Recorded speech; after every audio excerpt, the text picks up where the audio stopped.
Hey, what's going on, everyone? This is Mark Bruce with Fit Strength Performance coming at you with another episode.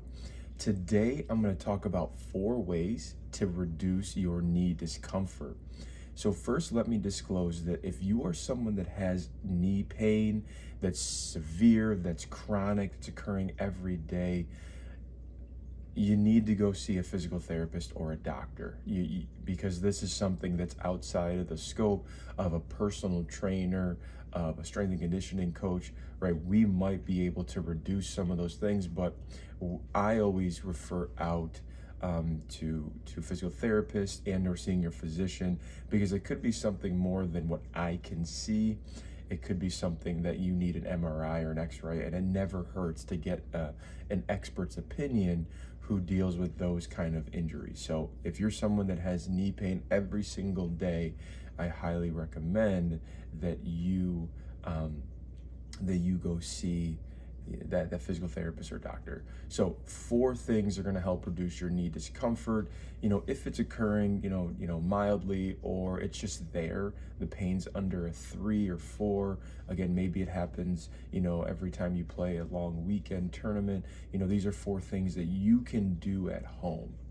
So before I get into these 4 things, first you got to manage your load. You got to make sure that you're not overdoing it. You got to make sure that if you had knee pain on Monday, that Tuesday you're taking the proper protocols in order to reduce that inflammation, reduce that knee pain. Because if you had pain on Monday and you do the same thing you did Monday and Tuesday, the same thing you did on Wednesday that you did on Tuesday, we're just going to get worse and worse and worse. And this is how it could be something huge. And then the next thing you don't want to do is just rest. You don't just want to kick your feet up and do nothing. So these 4 things are things that you can do, when you want to continue moving, but again, you don't want to aggravate your knee, and your mindset is, I need to take it easy on my knee. So, when I get into these, understand that in order to improve knee discomfort, you're going to have to do stuff around that knee joint. You can't just stay away from it completely. So there are some things within these suggestions that do involve you bending at the knee, doing some isometric work, because at the end of the day, right, your knee is the problem area where you're having discomfort. So focusing on that knee joint is going to be helpful. But that doesn't mean we stay away from other things that could be the cause. Right, the knee is the symptom, but there could be other things that are causing the knee to overwork. But we still need to strengthen the area around the knee in order to get you back to a high performing athlete. So number one, foam roll. I think that is a underrated tool, because of how, truthfully, how simple it is. But in many situations, if I have an athlete who's having patellofemoral issues, who's having jumper's knee, who's having quad tendon issues, the first thing I say is roll your quads out. It doesn't mean you roll that area that's painful, because typically it's a tendon that's an issue. So we're not going to roll that tendon, but we might roll the supporting muscles around that tendon that could be so tight that's yanking on that tendon. Right, so when we have knee pain, we don't want to stretch that area because that could aggravate the tendon. We don't want to, put pressure on that area, but we can roll, your quads, your adductors, your rectus femoris. You can roll your piriformis out, your glute medius, minimus. You can roll all these muscles out. So if you're someone that's having chronic knee pain, I bet if you got on that foam roller at the end of the night for 3 to 5 minutes each quad, it'll probably be super uncomfortable. But again, that's a red flag. When we foam roll, you don't want the foam roller to be like a 10 out of 10 discomfort, right? You want to get that to be like a 4 or 5 discomfort. Because right, if you're playing sports and you're lifting, your quads are going to be tight. They're going to be tender for sure. But we don't want it to be to a point where it's like painful. And that's a huge red flag that there's something going on with your quads, your glutes. So number 1 is going to be just spend time foam rolling. You can do it before practice. You can do it at the end of the night. You can do it in the morning. That could be a helpful modality. Some little info about foam rolling. It is a movement that brings you into a parasympathetic state, so it's something you don't want to go overboard with. I don't always have my athletes foam roll at the gym. If they have some chronically tight areas that we're trying to work through, then I'll have them foam roll those areas. So if you're someone that's got knee discomfort, I think it's perfectly okay for you to roll your quads out and your glutes out to get those muscles, a little more lucid, moving a little bit more better before you go into your workout and or before you play in your game. Number 2 is going to be improve your hip internal rotation. So, a lot of athletes are in this anterior forward position of their pelvis. Some are even posteriorly tilted. But at the end of the day, a lot of athletes lack this idea of internally rotating.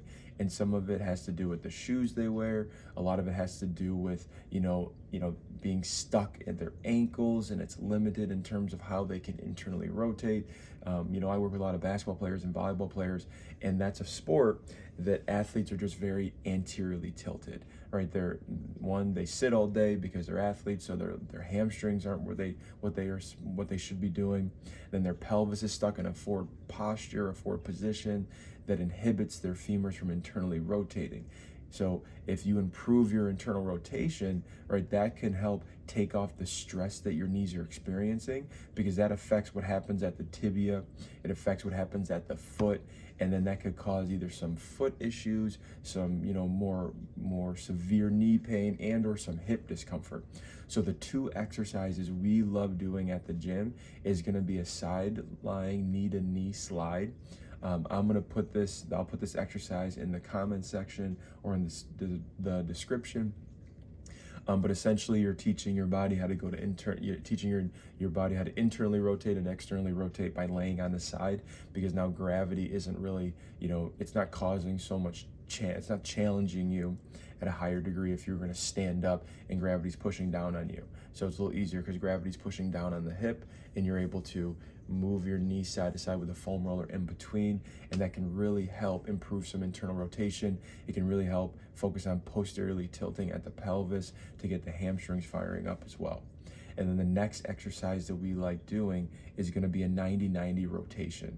Again, this is a great movement, teaching your body how to internally rotate and then externally rotate. And it's improving the flow of that, because within athletics, right, if you're sliding on defense, or if you're changing direction or doing a crossover step or exploding, right, one side might be internally rotating while the other side might be externally rotating. So you want to be able to do those movements because it's going to take the stress off the knees when you land or plant hard to pivot or to explode, to try to get by a defender and or stop an offensive player. So again, that is a sideline knee to knee slide and then a 90-90 rotation. Number 3, it's going to be strengthen your posterior chain. Like I said before, you're right, we do want to challenge the knee joint, but again, if you're someone that has chronic knee pain, right, we want to make sure that pain is reduced. So that's why anytime an athlete comes into my gym, they're like, my knees are killing me, right, we're not going to do a trap bar deadlift. We're not going to do some, concentric or eccentrically loading squats. We're probably going to go right to an RDL, simply because this movement is going to target the hamstring, which is usually a weak area, because athletes are always jumping, they're cutting hard, they're loading their quads aggressively, and the hamstrings are a very underserved muscle. One, because athletes know deadlifts, athletes know squats, athletes know lunges, athletes know rear foot elevated split squats. When I see at programs, there's always a ton of these knee dominant exercises. So that just tells me that athletes aren't preparing their posterior chain, their glutes, their hamstrings, muscles like that. So the 2 exercises we always prescribe to our athletes who are dealing with some knee pain is going to be an RDL, mainly because we can load that exercise up, and we're not really going to be stressing the knee. We're going to stress the hamstring, but again, we're also going to build a huge environment in the body that's going to help prevent the knees from overworking, meaning the quads are going to be overworking. That could be why your quads are crazy tight and why your hamstrings feel crazy tight, because they're actually just weak. And then the second one is a single leg heel elevated bridge. So this is just where you put one foot on a box. It could be a stair, 12 inches, and your heel is on that box. The other leg is floating off the ground, and you're doing a bridge and just holding. because that's really going to target the hamstring, because what's going to happen is, right, you focus on that posteriorly tilt of the pelvis, and that can better align your pelvis, so you in turn can get better internal rotation, so your feet, your tibia, your femur are doing its job, and you're not overloading the knee joint with lacking that internal rotation. And a lot of those pelvis issues stem from having weak hamstrings because of where the pelvis is positioned first. So that third one is going to be strengthen your hamstrings or your posterior chain with RDLs, as well as a iso single leg hamstring bridge. Our last one is going to be an exercise that strictly targets the quads as well as that knee joint. And this is going to be an isometric movement. So the two isometric movements I like to do for the knees specifically is going to be a Spanish squat, and then it's going to be a slant board single leg iso squat.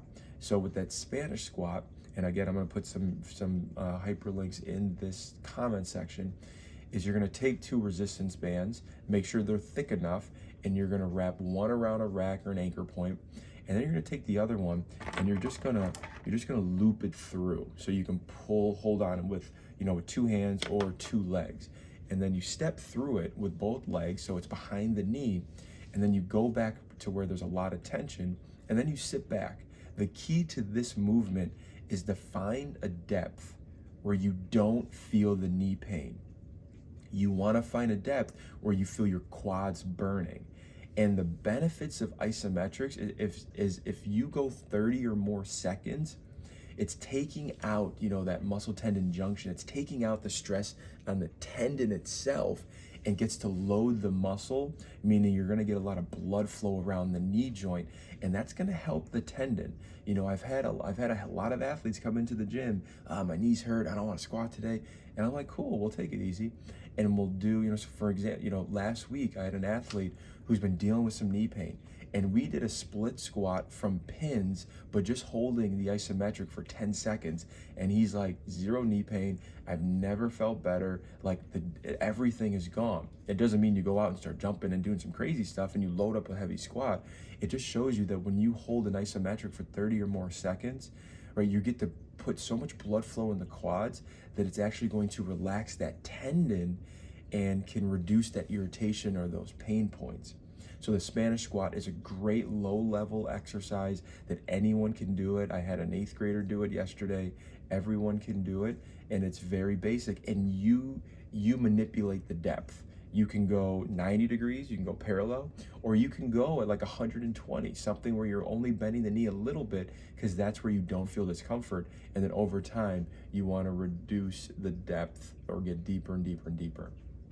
And then the slant board is another great exercise. Again, if you're someone that has really, really chronic knee pain, it might be a little aggressive, but you're gonna need something that elevates your heel. I have little wedges that are, roughly like maybe 6-8 inches, at that angle. So what I do is I put the athlete's foot up on it, and then we do a little single squat, and the other leg is floating, and they're holding onto an anchor point. So they're holding onto an anchor point. So again, they can reduce some of the stress in the knee. And again, we're holding it for 30 plus seconds, because it's the same idea as a Spanish squat.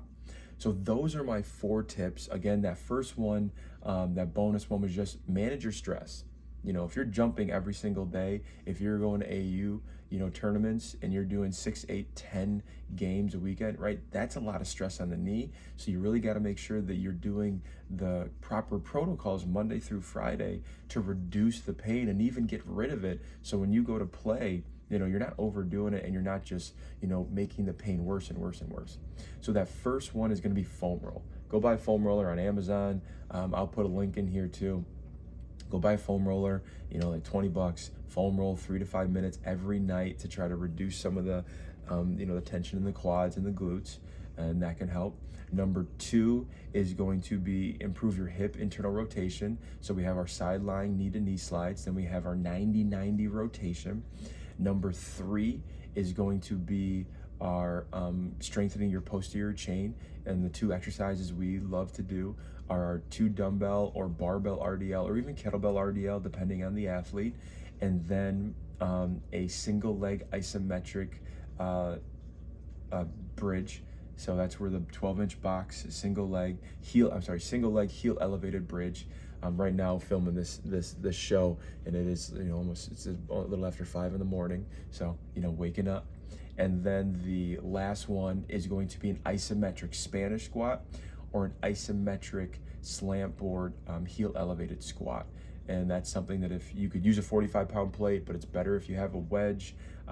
Also, something you can do is you can do an iso leg extension, or an iso leg press. Those are all solid movements to really reduce the tendon, right? I'm not saying that's gonna help you be functional. I'm not saying it's gonna help you like get stronger, that translates to your sport. And I'm not saying it's gonna help you jump higher, but leg extensions as well as leg press, if you're just pushing against the leg extension and just holding at the leg press where it's a tolerable angle, all those can be very helpful at reducing your knee discomfort, because it's going to help strengthen the tendon, also reduce the pain in that tendon as well. So I hope that information helped. Again, if you're an athlete with chronic knee pain, that's not typical. So you should go see a physical therapist, go see a doctor, make sure it's nothing worse, because if you have knee pain, you're going to start developing compensations, and that could affect your performance. It can affect your hips, your ankles, and it can lead to a worse injury. Again, thanks for tuning in. Share, like, comment. If you can share this with a teammate, with a coach, someone who's been dealing with some knee pain, it's super helpful to, expand this show and try to just let people know that we're here to help and try to share some good information to get athletes to be high performers. Again, this is Mark Bruce with Fit Strength Performance. I appreciate your time. Have an awesome day.